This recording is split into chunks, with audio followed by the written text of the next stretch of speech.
আজিজ মোহাম্মদ ভাই এবং সামিরা 12 লক্ষ টাকার বিনিময়ে ডনকে তারা ঠিক করেছিল তাকে হত্যা করার জন্য।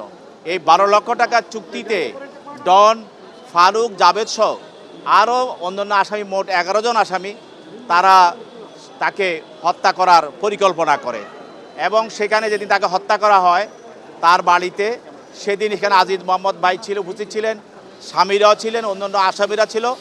তাকে প্রথমে তার নাকে মুখে ক্লোরোফর্ম দেওয়া হয়, ক্লোরোফর্ম দিয়ে তাকে অচেতন করা হয় এবং তার অচেতনটাকে তাকে আরও গভীর করার জন্য, নিশ্চিত করার জন্য তাকে ইঞ্জেকশনও দেওয়া হয়। তারপরে পরবর্তীতে তার মৃত্যুটাকে নিশ্চিত হওয়ার পর তাকে ফ্যানের সঙ্গে দড়ি দিয়ে ঝুলিয়ে রাখা হয় এবং এই যে তাকে ঝুলিয়ে রাখা হয়েছিল, যেই দড়িটি সেখানে ব্যবহার করা হয়েছে, সেটা ডন তার স্বীকারোক্তিমূলক জবানবন্দি মতে ডন নিজে তার মাথায় বেঁধে সেখানে নিয়ে গিয়েছিল। এই জবানবন্দির ভিত্তিতে পরবর্তীতে আদালত এই সালমান শাহের হত্যা মামলাটি বিজ্ঞ আদালতে থানায় গ্রহণ করে এবং সেই মামলার আসামি হিসাবে আজকে ডনকে গ্রেপ্তার করে বিজ্ঞ আদালতে উপস্থাপন করা হয়। তার পক্ষে কোনো আইনজীবী ছিল না এবং তার কোনো জামিনে প্রার্থনাও ছিল না। বিজ্ঞ আদালত এই তদন্তকারী কর্মকর্তার দরখাস্ত মতে এবং মামলার বিষয়বস্তু দেখে তাকে সিডব্লিউ মূলে জেল হাজতে প্রেরণ করে।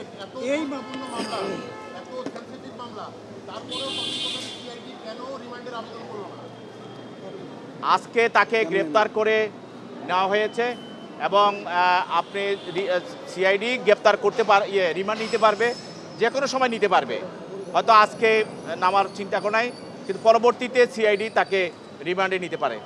একটা বিষয় একটু পরিষ্কার করবেন, এই মামলা এই 30 বছর পর দায়ের হওয়ার পর কি আপনার গিয়ে ডন পালিয়ে যেতে চেয়েছিল এবং সেখানে ইমিগ্রেশনে গিয়ে ধরা পড়েছে? বিষয়টা একটু যদি পরিষ্কার করতে হবে।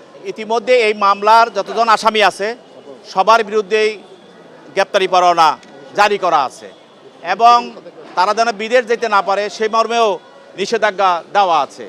সেখানে ডন দেশের বর্তমান সরকারের যে বিচার ব্যবস্থা এবং সকল অতীতে ফ্যাসিস্টের আমলে যেসব হত্যা বা নির্যাতনের বিচার বন্ধ ছিল বা ধীরগতি ছিল, সেগুলি এখন এই সরকারের আমলে বিভিন্ন সময় আপনারা দেখছেন যে সরকার ন্যায় বিচার নিশ্চিত করার জন্য সবার পক্ষে কাজ করে যাচ্ছেন। সেই জন্য সে এই বিচারের ভয়ে সে নিজে পালিয়ে যাওয়ার জন্য চেষ্টা করেছিল, কিন্তু তার চেষ্টাটা ব্যর্থ হয়ে যায়।